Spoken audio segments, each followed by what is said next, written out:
Hello friends, എല്ലാവർക്കും നമസ്കാരം. അപ്പോൾ ഇന്നത്തെ ഒരു സൂപ്പർ ഹിറ്റ് വിശേഷത്തിലേക്ക് എല്ലാവർക്കും സ്വാഗതം. അങ്ങനെ നമ്മുടെ സ്വരമോൾക്ക് സുമിത്ര ഭക്ഷണമെല്ലാം വാരിക്കൊടുക്കുകയാണ്. അപ്പോൾ ഇത് കണ്ട് സ്വരമോൾക്ക് ഭയങ്കര സന്തോഷം. അപ്പോൾ സ്വരമോളാണെങ്കിൽ എന്ത് നല്ല അമ്മൂമ്മ കിളിയാ, എനിക്ക് ഇങ്ങനത്തെ അമ്മൂമ്മ കിളിയാ മതിയായിരുന്നു. എൻ്റെ അമ്മൂമ്മ ഇതെല്ലാം കണ്ടു പഠിക്കണം, ഞാൻ അമ്മൂമ്മക്കിളിയുടെ കൊച്ചുമോളായിട്ട് ജനിച്ചാൽ മതിയായിരുന്നു എന്നും പറഞ്ഞുകൊണ്ട് കൊച്ചവിടെ നിന്ന് എണീറ്റ് പോവുകയാണ്. കൊച്ചങ്ങനെ എണീറ്റ് പോയി കഴിഞ്ഞപ്പോഴേക്ക് സുമിത്രയ്ക്ക് വല്ലാത്തൊരു സങ്കടം. ദൈവമേ, എൻ്റെ മക്കളെ താലോലിക്കാനുള്ള ഭാഗ്യം എനിക്ക് തന്നില്ലല്ലോ എന്നും പറഞ്ഞുകൊണ്ടാണ് നമ്മുടെ സുമിത്ര അവിടെ സങ്കടപ്പെടുന്നത്. പിന്നീട് കാണിക്കുന്നത് രഞ്ജിതയാണ്. അപ്പോൾ രഞ്ജിത ഓരോ കാര്യങ്ങളും ഇങ്ങനെ ചിന്തിച്ചുകൊണ്ടിരിക്കുകയാണ്. എങ്ങനെയെങ്കിലും പൂജയ്ക്കിട്ട് പണി കൊടുക്കണമല്ലോ എന്നത് മാത്രമാണ്. അങ്ങനെ പൂജയുടെ ക്യാബിനിലേക്ക് രഞ്ജിത വിളിക്കണം. പൂജ, എൻ്റെ ക്യാബിന് വരെ ഒന്ന് വരണം. ശരി മാഡം എന്ന് പറഞ്ഞുകൊണ്ട് ഫോണോടെ വെക്കുകയാണ്. കുറച്ച് കഴിഞ്ഞപ്പോഴേക്കും പൂജ അനുവാദം പോലും ചോദിക്കാതെ നേരെ രഞ്ജിതയുടെ ക്യാബിനിലേക്ക് കയറി വന്നിട്ട്, എന്താ മാഡം എന്താ വിളിച്ചത്? അല്ല, ഇവിടത്തെ മാനേഴ്സും കാര്യങ്ങളൊക്കെ നിനക്കറിയാമോ പൂജ? ഇവിടെ കയറി വരുമ്പോൾ എന്താണ് മാനേഴ്സ് എന്ന് നിനക്കറിയാൻ പാടില്ലേ? ഇത് കേട്ടുകഴിഞ്ഞപ്പോഴേക്കും മാഡം കാര്യം എന്താണെന്ന് പറ മാഡം ഇങ്ങനെയൊക്കെ പറഞ്ഞാൽ എങ്ങനെയാണ് ശരിയാവുന്നത്? സംസാരിക്കുമ്പോഴേ കുറച്ചും കൂടി മാന്യത വേണം. ഞാൻ ആരാണെന്നറിയാമോ? ഈ കമ്പനിയുടെ MD.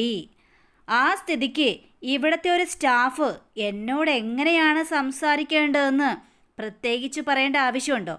പിന്നെ ഈ ക്യാബിനിലേക്ക് കയറി വരുമ്പോൾ കുറച്ചും കൂടി മാനേഴ്സ് ആവാം. അപ്പോൾ അങ്ങനെ പറഞ്ഞുകൊണ്ടിരിക്കുമ്പോഴാണ് നമ്മുടെ രഞ്ജിതയുടെ ഭർത്താവ് മേ കമ്മിങ് മാഡം എന്നും പറഞ്ഞുകൊണ്ട് കയറി വരുന്നത്.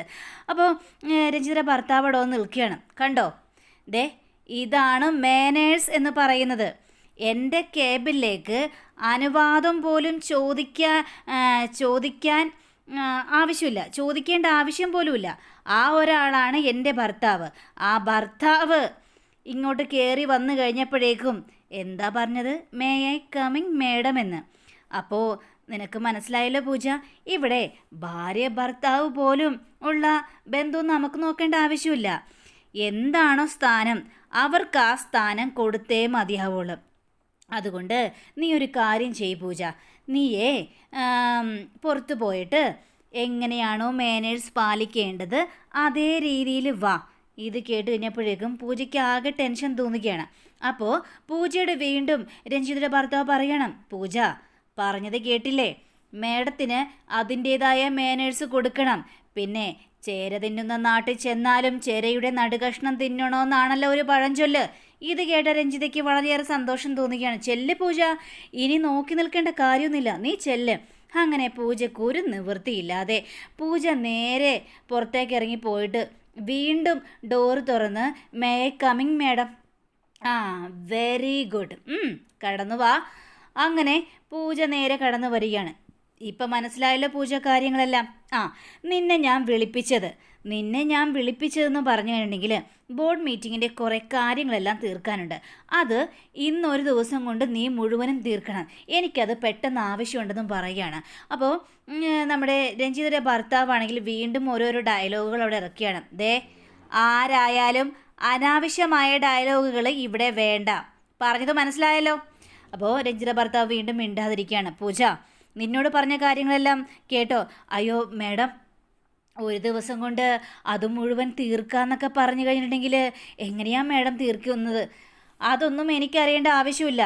ഞാൻ പറയുന്ന ജോലി അത് ചെയ്തു തീർക്കാനാണ് നിന്നെ ഞാൻ ഇവിടെ സ്റ്റാഫായിട്ട് നിയമിച്ചിരിക്കുന്നത്. അപ്പോൾ അതിൻ്റേതായ രീതിയിൽ നീ ചെയ്തേ മതിയാവുള്ളൂ പൂജ. പറ്റൂലെങ്കിൽ ഇറങ്ങിപ്പോണോന്നേ. ആരും ഇവിടെ പിടിച്ച് നിന്നെ നിർത്തിയിട്ടൊന്നുമില്ല. ഞാൻ പറയണ ജോലി ഇന്നത്തോണ്ട് ആ ഫയൽ മുഴുവനും തീർത്തോണം. ശരി, ഇനി കൂടുതൽ വാചകടി ഇവിടെ വേണ്ട, പൊയ്ക്കോ എന്ന് പറഞ്ഞുകൊണ്ട് പൂജ അവിടെ നിന്ന് ഭയങ്കര സങ്കടത്തോടെ പോവുകയാണ്. അപ്പോൾ വീണ്ടും ഈ രഞ്ജിത ഭർത്താവ് വന്നിട്ട് കുറേ ആംഗ്യങ്ങൾ കാണിക്കണം. അപ്പോൾ രഞ്ജിത ആംഗ്യം കാണിക്കാതെ വാ തുറന്നു പറ. അല്ല, നീയല്ലേ പറഞ്ഞ രഞ്ജിത കൂടുതൽ ഡയലോഗ് ഇറക്കാൻ നിൽക്കണ്ടായെന്ന്, അതുകൊണ്ടാണ് ഞാൻ ആംഗ്യം കാണിച്ചത്. ഇയാളെ കൊണ്ട് നിങ്ങൾ എന്താണെന്ന് വെച്ചാൽ പറ. അല്ല, പൂജയ്ക്ക് ഒറ്റ ദിവസം കൊണ്ട് ആ ഫയൽ മുഴുവനും തീർക്കാനായിട്ട് പറ്റുമോ? അവൾ ശരിക്കും കിടന്ന് പാടുപെടുമല്ലോ. ഇനി അവള് ജോലിയൊന്നും വേണ്ടാന്നും പറഞ്ഞുകൊണ്ട് പോകുമോ? ഇല്ലെന്നേ, ഒരിക്കലും ജോലിയൊന്നും വേണ്ടാന്നും പറഞ്ഞു കൊണ്ട് പോകില്ല. കാരണം അങ്ങനെ എങ്ങാനും ജോലി വേണ്ടെന്നും പറഞ്ഞു പോയി കഴിഞ്ഞിട്ടുണ്ടെങ്കിൽ അറിയാലോ എഗ്രിമെൻറ്റിൻ്റെ കാര്യം. ഇരട്ടി പണം ഇവിടെ അടയ്ക്കേണ്ടി വരും. അത് അവൾക്കും അറിയാം.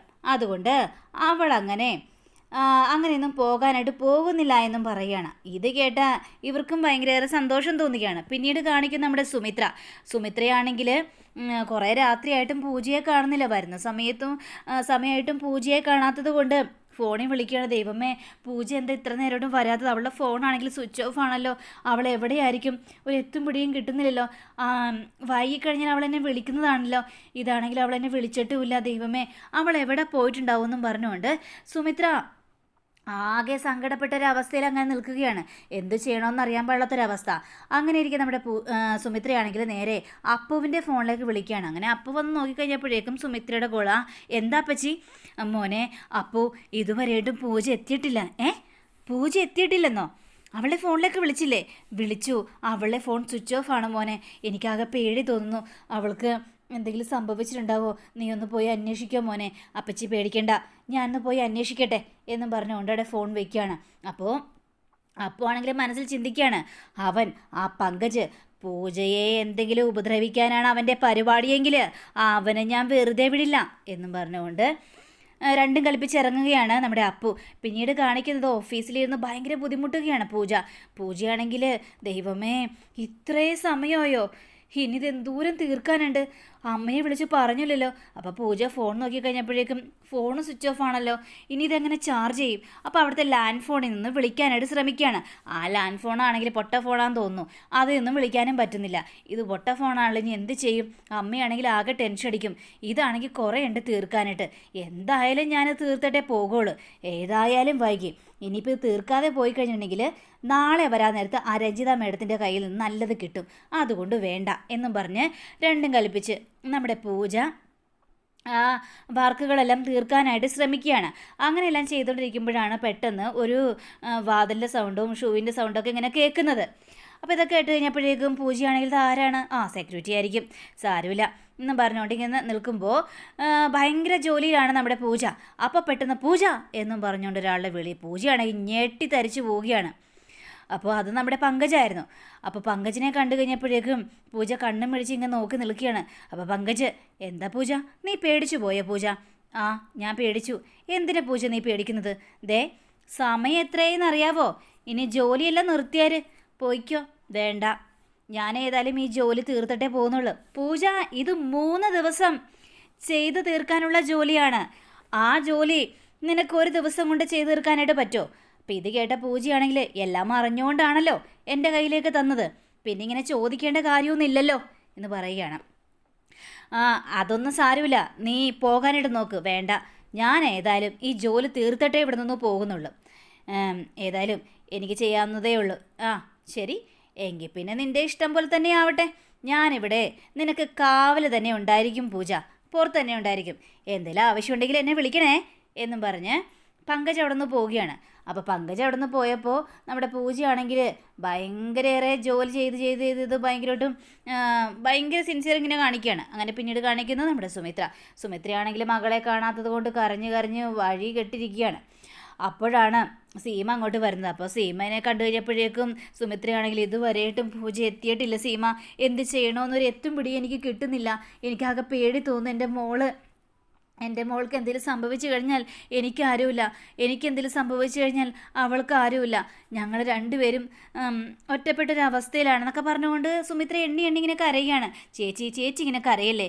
ചേച്ചി ഇങ്ങനെ കരഞ്ഞു കഴിഞ്ഞിട്ടുണ്ടെങ്കിൽ ചേച്ചിക്ക് എന്തെങ്കിലും അസുഖം വരും. അറിയാലോ, ചേച്ചിക്ക് എന്തെങ്കിലും അസുഖം വന്നു കഴിഞ്ഞാൽ കിടപ്പിലായി കഴിഞ്ഞാൽ പിന്നെ പൂജയുടെ കാര്യം കഷ്ടത്തിലാവില്ലേ?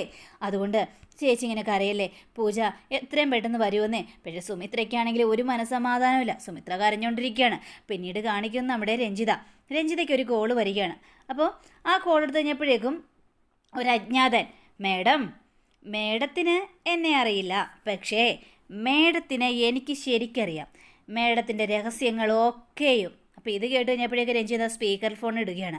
അങ്ങനെ സ്പീക്കർ ഫോൺ ഇട്ട് കഴിഞ്ഞപ്പോഴേക്കും അതെ, മേഡത്തിൻ്റെ സകല തട്ടിപ്പുകളും, മേഡം എങ്ങനെയാണ് ഈ സ്വത്തുക്കൾ മുഴുവനും തട്ടിയെടുത്തത് എന്നുള്ള എല്ലാ തെളിവുകളും എൻ്റെ കയ്യിലുണ്ട്. നീ എന്താടാ രാത്രി കിടന്നെ ഭീഷണിപ്പെടുത്തുകയാണോ? ഞാൻ എന്തിനാണ് മേഡം ഭീഷണിപ്പെടുത്തുന്നത്? മേഡത്തിന് ഇനി മുന്നോട്ട് പോകണമെങ്കിൽ ഞാൻ പറയുന്നത് പോലെ മേഡം കേട്ടേ മതിയുള്ളൂ. എടാ പോടാ പോടാ, നീ ഫോൺ വെച്ച് പോകാൻ നോക്ക്. നിൻ്റെ ഡയലോഗൊന്നും ഇവിടെ വേണ്ട മേഡം. ഞാനീ പറയുന്നത് വെറും ഡയലോഗല്ല, ഞാൻ കാര്യമായിട്ടുള്ള കാര്യങ്ങളാണ് ഇവിടെ പറഞ്ഞു കൂട്ടുന്നത്.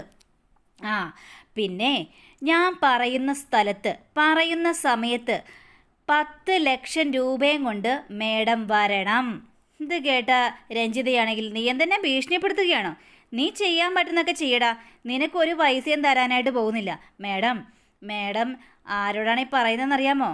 ഞാനേ ഒരു കാര്യം പറഞ്ഞു കഴിഞ്ഞിട്ടുണ്ടെങ്കിൽ അതേപോലെ ചെയ്യും. നിനക്കും ഈ എന്നെക്കുറിച്ച് ശരിക്കും അറിയില്ല. ഞാൻ ഒരു കാര്യം പറഞ്ഞു കഴിഞ്ഞാൽ അതേപോലെ ചെയ്തിരിക്കും. നിനക്ക് ചെയ്യാൻ പറ്റുന്നൊക്കെ ചെയ്യ്. മേഡത്തിനപ്പം എന്നെ വിശ്വാസമായില്ലല്ലേ? ഓരോരോ തെളിവുകളും ഞാൻ മേഡത്തിൻ്റെ മുന്നിൽ നിരത്തിയിരിക്കും. ആ തെളിവുകൾ കാണുമ്പോൾ മേഡം കിടന്ന് പെടയ്ക്കുന്നത് ഞാൻ കാണും. നീ എന്താണെന്ന് വെച്ചാൽ ചെയ്യടാ. നീ പറഞ്ഞതുപോലെ തന്നെ ഒന്നും സംഭവിക്കാനായിട്ട് പോകുന്നില്ല, നീ വെച്ചിട്ട് പോടാ എന്നും പറഞ്ഞുകൊണ്ട് അവിടെ ഫോൺ വയ്ക്കുകയാണ്. അപ്പോൾ രഞ്ജിതയുടെ ഭർത്താവാണെങ്കിൽ രഞ്ജിതേ ഇതാകെ പ്രശ്നമാണ് കേട്ടോ, അവൻ്റെ കയ്യിൽ എന്തെങ്കിലും തെളിവുണ്ടെങ്കിലോ? നിങ്ങളൊന്നും മിണ്ടാതിരിക്കും മനുഷ്യ. അവൻ്റെ കയ്യിൽ എന്ത് തെളിവുണ്ടാവാൻ? ഇങ്ങനെ പൈസ തട്ടിക്കാൻ വേണ്ടിയേ ഓരോരുത്തരും വരുന്നുണ്ട്. അതൊന്നും ഈ രഞ്ജിതയുടെ മുന്നിൽ ചിലവാകില്ല. അതൊക്കെ അവൻ മനസ്സിൽ കണ്ടാൽ മതി. എന്താ വേണ്ടതെന്നൊക്കെ എനിക്ക് നന്നായിട്ട് തന്നെ അറിയാം എന്ന് പറഞ്ഞുകൊണ്ട് അയാളെ പറഞ്ഞു വിടുകയാണ്. പിന്നീട് കാണിക്കും നമ്മുടെ പൂജ. അപ്പോൾ പൂജയുടെ വർക്കുകളെല്ലാം അവസാനിച്ചു. ഇനി പങ്കജ് സാറോട് പറയണോ? വേണ്ട, അയാളോട് കാവലിരിക്കാൻ ഞാൻ പറഞ്ഞില്ലല്ലോ. ഏതായാലും പോയേക്കാന്ന് പറഞ്ഞുകൊണ്ട് പൂജ അവിടെ നിന്ന് പോകാനായിട്ട് ശ്രമിക്കുമ്പോഴാണ് പങ്കജ് അങ്ങോട്ട് വരുന്നത്. പൂജ, ജോലികളെല്ലാം തീർന്നു. എങ്കിൽ വാ പോകാം. ഞാൻ പോയിക്കോളാം. അല്ല, ഞാൻ ഡ്രോപ്പ് ചെയ്യാം. വേണ്ടെന്നേ, ഞാൻ ഏതായാലും ഒരു ഓട്ടോയ്ക്ക് പോയിക്കോളാം. പൂജ, താനെന്തിനാണ് ഇങ്ങനെ കിടന്ന് പേടിക്കുന്നത്? ഞാൻ ഡ്രോപ്പ് ചെയ്യാം. എടോ ഇത്രയും രാത്രിയായില്ലേ? ഏതായാലും ഇത്രയും വൈകി. ഇനി കുറച്ചും കൂടി വൈകിയെന്ന് വിചാരിച്ച് എനിക്ക് യാതൊരു പ്രശ്നവും ഇല്ല. ഞാൻ ഏതെങ്കിലും ഓട്ടോയിൽ പോയിക്കോളാം. എടോ പൂജ, തനിക്ക് ഓട്ടോ ഒന്നും ഇപ്പം കിട്ടില്ല, ഇത്രയും സമയമായി. അതുകൊണ്ട് ഞാൻ തന്നെ ഡ്രോപ്പ് ചെയ്യാം, യാതൊരു പ്രശ്നവുമില്ല. വേണ്ടെന്നല്ലേ പറഞ്ഞത്? എനിക്ക് പങ്കജിൻ്റെ സഹായത്തിൻ്റെ ആവശ്യമില്ല. ഞാൻ എങ്ങനെയെങ്കിലും പൊയ്ക്കോളാം, എന്നെ വെറുതെ വിട്ടേരെന്ന് പറഞ്ഞുകൊണ്ട് പൂജ അങ്ങോട്ട് കടന്നപ്പോഴേക്ക് പെട്ടെന്ന് ആ ചേറി തട്ടി അങ്ങോട്ട് വീണപ്പോഴേക്ക് നമ്മുടെ പങ്കജ് വട്ടം പിടിക്കുകയാണ്. പങ്കജാണെങ്കിൽ പൂജയെ നോക്കിയാണ്. പങ്കജ് കിട്ടിയ അവസരമാണല്ലോ, പൂജയെ വിടാതെ പിടിച്ചിരിക്കുകയാണ്.